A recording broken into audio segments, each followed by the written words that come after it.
Hello everyone, I am Ajmal Mughal from Pakistan, Lahore. ಬೊಂಬೆ ಹೇಳುತ್ತೈತೆ ಮತ್ತೆ ಹೇಳುತ್ತೈತೆ ನೀನೇ ರಾಜಕುಮಾರ. ಬೊಂಬೆ ಹೇಳುತ್ತೈತೆ ಮತ್ತೆ ಹೇಳುತ್ತೈತೆ ನೀನೇ ರಾಜಕುಮಾರ. ಹೊಸ ಬೆಳಕೊಂದು ಹೊಸಲಿಗೆ ಬಂದು ಬೆಳಗಿದೆ ಮನೆಯ ಮನಗಳಿಗೆಂದು. ಆರಾಧೆ ಸುರಾಜ ರತ್ನನು ಆಡಿಸಿಯೇ ನೋಡು ಬೀಳಿಸಿಯೇ ನೋಡು. ಎಂದು ಸೋಳದು ಸೋತು ತಲೆಯ ಬಾಗದು. ಬೊಂಬೆ ಹೇಳುತ್ತೈತೆ ಮತ್ತೆ ಹೇಳುತ್ತೈತೆ ನೀನೇ ರಾಜಕುಮಾರ. Thank you viewer. ನಮಸ್ಕಾರ ಸ್ನೇಹಿತರೆ, ನಿಮ್ಮಲ್ಲಿ ಎಷ್ಟು ಜನಕ್ಕೆ ಈ ವಿಷಯ ಗೊತ್ತಿದೆಯೋ ಗೊತ್ತಿಲ್ಲ, ಆದರೆ ಅಪ್ಪು ಶಾಲೆ ಕಲಿಯುತ್ತಿದ್ದಾಗ ಅವರಿಗೆ ಒಬ್ಬಳು ಕನಸಿನ ರಾಣಿ ಕೂಡ ಇದ್ದಳು. ಎಲ್ಲ ಹುಡುಗರ ಹಾಗೆ ಶಾಲೆಯಲ್ಲಿರುವಾಗ ಯಾರೊಬ್ಬರ ಮೇಲಾದರೂ ಕ್ರಶ್ ಆಗುವುದು, ಪ್ರೀತಿ ಬೆಳೆಯೋದು, ಪ್ರೇಮ ಬೆಳೆಯೋದು ಒಂದು ಜೀವನದ ಸಹಜ ಪ್ರಕ್ರಿಯೆ.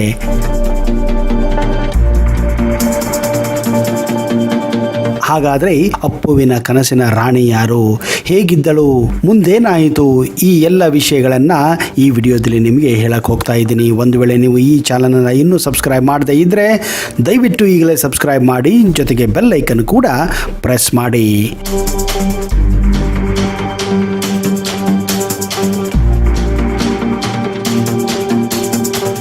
ಹೌದು ಸ್ನೇಹಿತರೆ, ಅದು 1988ರ ಸಮಯ. ಅಪ್ಪು ಆಗ ಶಾಲೆಯಲ್ಲಿ ಓದುತ್ತಿದ್ದರು. ಅವರಿಗೆ ಶ್ರೀದುರ್ಗಾ ಎಂಬ ಹುಡುಗಿಯ ಮೇಲೆ ಕ್ರಶ್ ಆಗಿತ್ತು.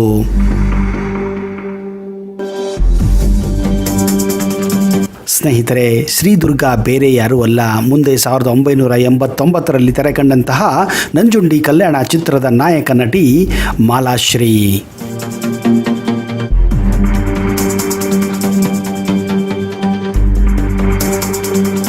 ಯಾಕೋ ಅಪ್ಪುಗೆ ಶ್ರೀದುರ್ಗಾ ಅಂದರೆ ತುಂಬ ಇಷ್ಟ. ಪುನೀತ್ ರಾಜ್ಕುಮಾರ್ ಅಷ್ಟೇ ಅಲ್ಲ, ಮಾಲಾಶ್ರೀ ಅಂದರೆ ಇಡೀ ಕರ್ನಾಟಕವೇ ಆಗಿನ ಸಮಯದಲ್ಲಿ ಹುಚ್ಚು ಹುಟ್ಟಿಸಿದಂತಹ ಒಬ್ಬ ನಾಯಕ ನಟಿಯಾಗಿದ್ದಳು. ಅಂಥ ಕಾಲ ಅದಾಗಿತ್ತು. ಅಪ್ಪು ತಮ್ಮ ಈ ಎಲ್ಲ ಮಾತುಗಳನ್ನು ತಮ್ಮ ಅಣ್ಣನ ಜೊತೆ ಅಂದರೆ ಶಿವಣ್ಣರ ಜೊತೆ ಹಂಚಿಕೊಳ್ಳುತ್ತಿದ್ದರು. ಶಿವಣ್ಣ ಅಂದರೆ ಪುನೀತ್ಗೆ ಪಂಚಪ್ರಾಣ. ಕಾರಣ 13 ವರ್ಷ ಪುನೀತ್ ರಾಜ್ಕುಮಾರ್ಗಿಂತ ದೊಡ್ಡವರಾದರೂ ಕೂಡ ಒಬ್ಬ ಸ್ನೇಹಿತನ ಹಾಗೆ ಅವರನ್ನು ನೋಡಿಕೊಳ್ಳುತ್ತಿದ್ದರು. ಇದೇ ಕಾರಣ ಎಲ್ಲ ವಿಷಯಗಳನ್ನು ಅವರು ಶಿವಣ್ಣನ ಜೊತೆ ಹಂಚಿಕೊಳ್ಳುತ್ತಿದ್ದರು. ಮುಂದೊಂದು ದಿನ ಮಾಲಾಶ್ರೀಯ ಜೊತೆ ನಡೆಸುತ್ತೇನೆ ಎಂದು ಅವರ ಆಸೆಯನ್ನು ಕೂಡ ಪಟ್ಟಿದ್ದರು. ಆದರೆ ಅವರ ಆಸೆ ಈಡೇರಿರಲಿಲ್ಲ ಅನ್ನುವುದು ಅದು ಬೇರೆ ವಿಷಯ. ಇತ್ತೀಚಿನ ಒಂದು ಸಂದರ್ಶನದಲ್ಲಿ ಪುನೀತ್ ರಾಜ್ಕುಮಾರ್ ಅವರು ತಮ್ಮ ನೆಚ್ಚಿನ ನಾಯಕರ ಬಗ್ಗೆ ಹೇಳಿಕೊಂಡಿದ್ದರು. ಇದರಲ್ಲಿ ಹಿಂದಿಯ ಅಂದರೆ ಬಾಲಿವುಡ್ ಚಿತ್ರ ನಟಿ ರವೀನಾ ಟಂಡನ್ ಕೂಡ ಒಬ್ಬರಾಗಿದ್ದರು. ಉಪೇಂದ್ರ ಚಿತ್ರದಲ್ಲಿ ನಟಿಸಲು ಬಂದಂತಹ ರವೀನಾ ಟಂಡನ್ ಅವರನ್ನು ಭೇಟಿ ಮಾಡುವುದು ದೊಡ್ಡ ವಿಷಯವಾಗಿರಲಿಲ್ಲ. ಆದರೆ ಯಾವುದೋ ಒಂದು ಕಾರಣಕ್ಕೆ ಅವರನ್ನು ಭೇಟಿಯಾಗಲು ಸಾಧ್ಯವಾಗಲಿಲ್ಲ ಎಂದು ಹೇಳಿಕೊಂಡಿದ್ದಾರೆ. ಹಾಗೆಯೇ ಅಪ್ಪುಗೆ ಬಾಲಿವುಡ್ಡಿನ ಇನ್ನೊಬ್ಬ ನಟಿ ತಬ್ಬು ಅಂದರೆ ತುಂಬ ಇಷ್ಟ. ಅವರ ಎಲ್ಲ ಹಾಡುಗಳನ್ನು, ಅವರ ಎಲ್ಲ ಸಿನಿಮಾಗಳನ್ನು ಅವರು ನೋಡುತ್ತಿದ್ದೆ ಎಂದು ಕೂಡ ಹೇಳಿಕೊಂಡಿದ್ದಾರೆ. ಅಪ್ಪು ಈ ಎಲ್ಲ ಮಾತುಗಳನ್ನು, ಮನದಾಳದ ಮಾತುಗಳನ್ನು ಎಲ್ಲರ ಮುಂದೆ ಬಿಚ್ಚಿಡುತ್ತಿದ್ದರು. ಅಂತಹ ಸರಳವಾದ, ಸಹಜವಾದ ಅವರ ವ್ಯಕ್ತಿತ್ವವಾಗಿತ್ತು. ಯಾವುದನ್ನು ಅವರು ಕದ್ದು ಮುಚ್ಚಿ ಮಾಡುವಂತಹ ವ್ಯಕ್ತಿಯಾಗಿರಲಿಲ್ಲ. ಹೌದು, ಅವರ ಮದುವೆ ಕೂಡ ಅಷ್ಟೇ. ಅದು 1996 ಜುಲೈ 3ನೇ ತಾರೀಕು. ಅಪ್ಪು ತಮ್ಮ ಆತ್ಮೀಯ ಗೆಳೆಯ ರಾಜುವಿನ ಹುಟ್ಟುಹಬ್ಬಕ್ಕೆ ಜಯನಗರದ ಒಂದು ಪ್ರಸಿದ್ಧ ಹೋಟೆಲ್ಗೆ ಹೋಗುತ್ತಾರೆ. ಅಪ್ಪು ಆ ಕಾರ್ಯಕ್ರಮಕ್ಕೆ ಮೊದಲು ಬರೋಕೆ ಆಗೋಲ್ಲ, ತುಂಬಾ ಬ್ಯುಸಿಯಾಗಿದ್ದೀನಿ ಅಂತ ಹೇಳಿರ್ತಾರೆ. ಬಂದರೂ ಸಹಿತ 5 ನಿಮಿಷ ಇದ್ದು ಹೋಗ್ತೀನಿ ಅಂತ ರಾಜುಗೆ ಭರವಸೆ ಕೊಟ್ಟಿರುತ್ತಾರೆ. ಹೀಗೆ ಅರ್ಜೆಂಟ್ ಆಗಿ ಬಂದ ಅಪ್ಪು ರಾಜುಗೆ ವಿಶ್ ಮಾಡಿ ಹೋಗಬೇಕು ಎನ್ನುವಷ್ಟರಲ್ಲಿ ಅಪ್ಪು ಕಣ್ಣು ಒಂದು ಹುಡುಗಿಯ ಮೇಲೆ ಬೀಳುತ್ತದೆ. 5 ನಿಮಿಷ ಅಂತ ಬಂದವರು ಅಲ್ಲೇ ಪಾರ್ಟಿ ಮುಗಿಯುವವರೆಗೂ ಇರುತ್ತಾರೆ. ಅವತ್ತು ಆ ಹುಡುಗಿಯ ಮೇಲೆ ಬಿದ್ದ ಕಣ್ಣು ಅವರ ಕೊನೆಯ ಉಸಿರು ಇರುವವರೆಗೂ ಆ ಮುದ್ದಾದ ಮುಖವನ್ನೇ ಕಣ್ತುಂಬಿಕೊಂಡು ತಮ್ಮ ಕೊನೆಯ ಉಸಿರು ಎಳೆದಿದ್ದಾರೆ. 1976ರಲ್ಲಿ ಕೇವಲ 6 ತಿಂಗಳದ್ದಾಗಲೇ ಬಾಲನಟನಾಗಿ ಚಿತ್ರರಂಗಕ್ಕೆ ಕಾಲಿಟ್ಟ ಪುನೀತ್ ಈಗ ಕನ್ನಡ ಚಿತ್ರರಂಗದಲ್ಲಿ ಅತಿ ಹೆಚ್ಚು ಸಂಭಾವನೆ ಪಡೆಯುತ್ತಿದ್ದಂತಹ ಸೂಪರ್ ಸ್ಟಾರ್ ಆಗಿದ್ದರು. 1998ರಲ್ಲಿ ಪುನೀತ್ ಅವರ ಪ್ರೇಮ ಕತೆ ಇಡೀ ಕರ್ನಾಟಕದಾದ್ಯಂತ ಸಂಚಲನ ಮೂಡಿಸಿತ್ತು. ಅವರ ಮದುವೆಯಲ್ಲೂ ಒಂದು ಸಿನಿಮಾ ತಂದೆ ಟ್ವಿಸ್ಟ್ ಅಂಡ್ ಟರ್ನ್ಸ್ಗಳು ಕೂಡ ಇದ್ದವು.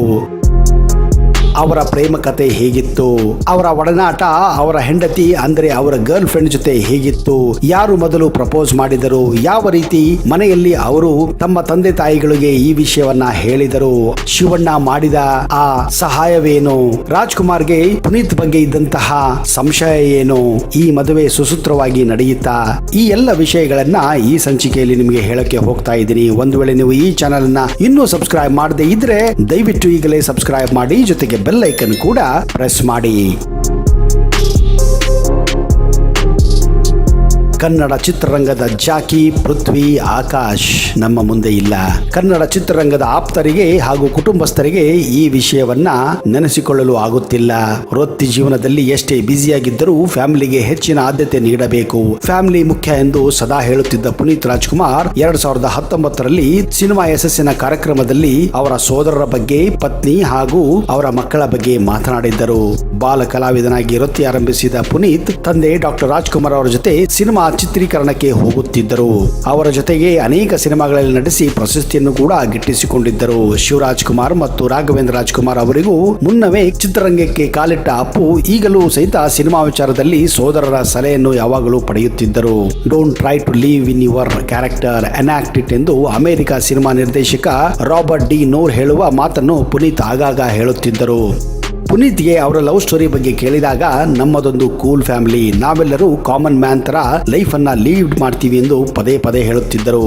ಬಾಲ್ಯದಿಂದಲೂ ನಾನು ಸಿನಿಮಾ ಸೆಟ್ಗೆ ಹೋಗುತ್ತಿದ್ದೆ, ಜನರ ಜೊತೆ ಹೆಚ್ಚಾಗಿ ಬೆರೆಯುತ್ತಿದ್ದೆ. ಒಬ್ಬ ಕಾಮನ್ ಸ್ನೇಹಿತರಿಂದ ನನಗೆ 1996ರಲ್ಲಿ ಅಶ್ವಿನಿಯ ಪರಿಚಯವಾಗಿತ್ತು. 8 ತಿಂಗಳ ಸ್ನೇಹದ ನಂತರ ನಾನೇ ಮೊದಲು ಅಶ್ವಿನಿಗೆ ಪ್ರಪೋಸ್ ಮಾಡಿದೆ. ತಕ್ಷಣವೇ ಅಶ್ವಿನಿ ಕೂಡ ಅದನ್ನು ಒಪ್ಪಿಕೊಂಡಿದ್ದರು. ಅಲ್ಲಿಂದ ನಮ್ಮ ಪ್ರೀತಿ ಶುರುವಾಯಿತು ಎಂದು ಪುನೀತ್ ಒಂದು ಕಾರ್ಯಕ್ರಮದಲ್ಲಿ ಹೇಳಿದ್ದರು. 1996ರಲ್ಲಿ ಶಿವಣ್ಣ ತುಂಬಾನೇ ಬ್ಯುಸಿಯಾಗಿದ್ದರು. ಹಾಗೆಯೇ ಪುನೀತ್ ಕೂಡ ತಮ್ಮ ಬಿಸ್ನೆಸ್ ನಲ್ಲಿ ತುಂಬಾನೇ ಬ್ಯುಸಿಯಾಗಿದ್ದರು. ಆವ ಭಾವದಲ್ಲಿ ಇತ್ತೀಚೆಗೆ ತುಂಬಾನೇ ಚೇಂಜ್ ಕಾಣುತ್ತಿದೆ ಅಂತ ಗಮನಿಸ್ತಾನೆ ಇದ್ದರು. ಅವರನ್ನ ಕೆಲವೊಂದು ಸಾರಿ ಫಾಲೋ ಕೂಡ ಮಾಡಿದ್ದಾರೆ.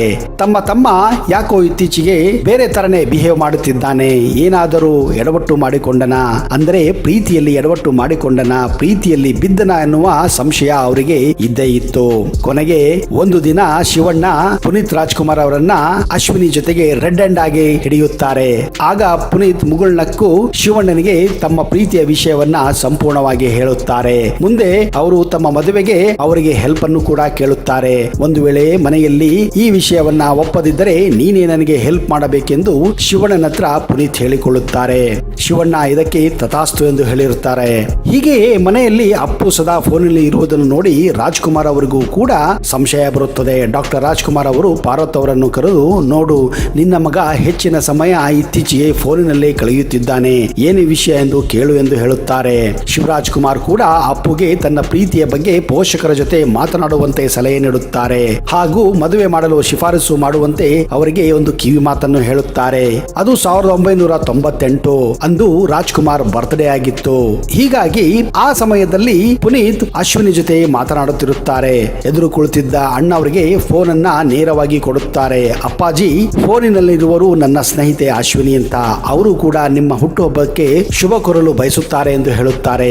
ಆಗ ನಾನು ಆ ಹುಡುಗಿಯನ್ನ ತುಂಬಾನೇ ಪ್ರೀತಿಸುತ್ತಿದ್ದೇನೆ, ಆಕೆಯನ್ನೇ ಮದುವೆ ಆಗುತ್ತಿದ್ದೇನೆ, ಈಗ ನಿಮಗೆ ಅವಳು ವಿಶ್ ಮಾಡಬೇಕಂತ ಹೇಳಿ ಅಣ್ಣ ಅವರ ಕೈಗೆ ನೇರವಾಗಿ ಫೋನ್ ಅನ್ನ ಕೊಟ್ಟು ಬಿಡುತ್ತಾರೆ. ಫೋನಿನಲ್ಲಿ ಸಹಜವಾಗಿ ಮಾತನಾಡಿದ ಡಾಕ್ಟರ್ ರಾಜ್ ಅವರಿಬ್ಬರ ಮದುವೆಗೆ ಒಪ್ಪಿಗೆ ಕೊಟ್ಟು ಅದ್ದೂರಿಯಾಗಿ ಮದುವೆ ಮಾಡಿಸುತ್ತಾರೆ. ಸ್ವಂತ ಪುನೀತ್ ಅವರೇ ಈ ವಿಚಾರವನ್ನ ಒಂದು ಕಾರ್ಯಕ್ರಮದಲ್ಲಿ ಹಂಚಿಕೊಂಡಿದ್ದರು. ಆದ್ರೆ ಅವರಿಬ್ಬರ ಪ್ರೇಮ ಕಥೆಯಲ್ಲೂ ಕೂಡ ಸಿನಿಮಾ ಕಥೆಗಳ ಹಾಗೆ ಟ್ವಿಸ್ಟ್ ಅಂಡ್ ಟರ್ನ್ಸ್ ಗಳು ಕೂಡ ಇದ್ದವು. ಮೊದಲು ಪಾರ್ವತಮ್ಮ ರಾಜ್ಕುಮಾರ್ ಅವರಿಗೆ ಈ ವಿಷಯ ಗೊತ್ತಿರಲಿಲ್ಲ. ಇದೇ ಕಾರಣ ಅವರು ಬೇಕು ಅಂತಾನೆ ಮಗನಿಗೆ ಸ್ವಲ್ಪ ಕಾಡುವಂತೆ ಆ ಹುಡುಗಿಯನ್ನ ತಿರಸ್ಕರಿಸುತ್ತಾರೆ.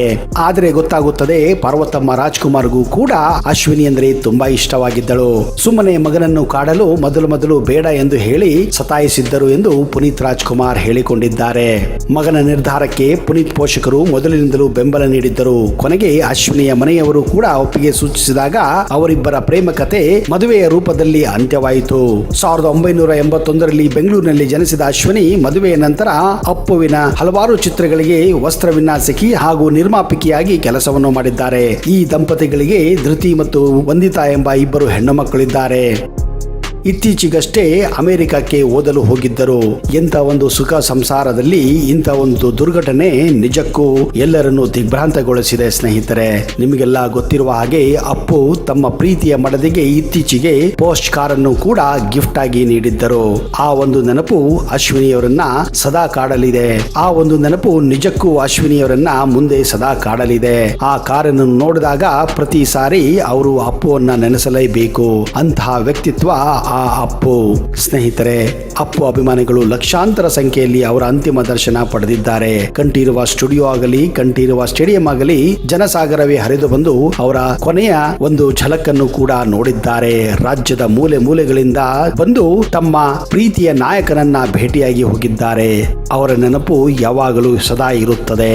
ಅವರು ಮತ್ತೆ ಹುಟ್ಟಿ ಬರಲಿ ಎಂದು ನಾವು ಪದೇ ಪದೇ ಆ ದೇವರಲ್ಲಿ ಕೇಳಿಕೊಳ್ಳುತ್ತೇವೆ. ಅಲ್ಲಿಯವರೆಗೆ ಜೈ ಹಿಂದ್, ಜೈ ಕರ್ನಾಟಕ, and take care.